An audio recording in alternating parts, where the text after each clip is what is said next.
Nous sommes le groupe 3 de la classe de 4e C. Nous allons vous présenter les discriminations et inégalités face à l'éducation, à l'aide du film Sur les chemins de l'école de Pascal Plisson.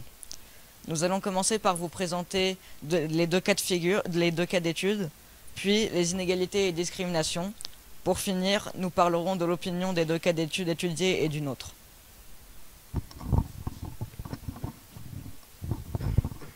Bonjour, je vais vous présenter Zahira. Zahira est une jeune fille de 12 ans, elle vit dans le Haut Atlas au Maroc et elle est pauvre. Elle va faire 22 km chaque lundi pendant 4 heures pour aller à son école. Elle dort à l'internat pendant toute la semaine et revient le week-end. Elle part de chez elle avec une poule qu'elle échange contre des biscuits. Sauf que vu que c'est une fille, pas beaucoup de personnes s'attendent à ce qu'elle va à l'école. Du coup, quand elle demande de l'aide, en général, on la refuse.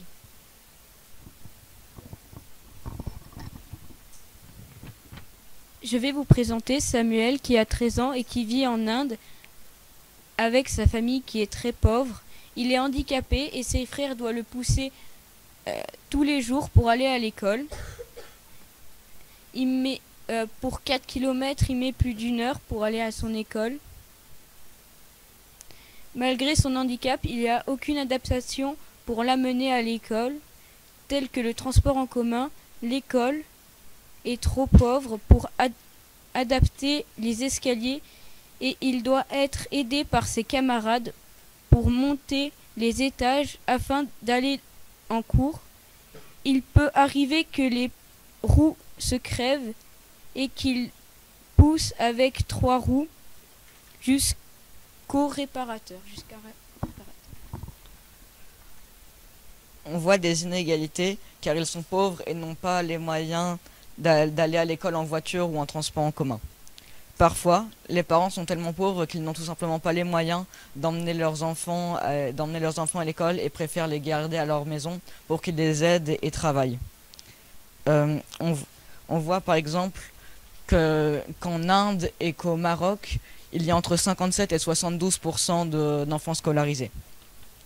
On voit des discriminations envers les handicapés car aucune installation n'est faite dans l'école afin qu'ils puissent se déplacer indépendamment des autres élèves.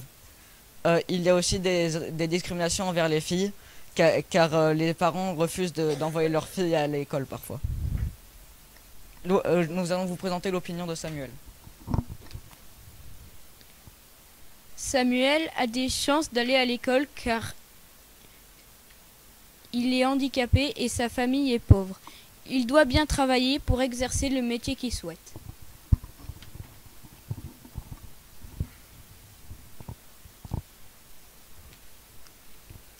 Zahira a également de la chance car les filles vont très rarement à l'école dans certains pays.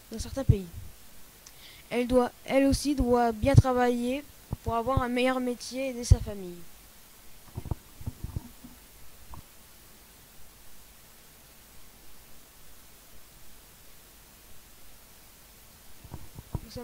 Nous sommes d'accord sur le fait qu'il faut s'accrocher à ses études pour avoir un bon métier dans le futur et aussi qu'il y a trop d'inégalités et de discrimination en rapport avec l'école.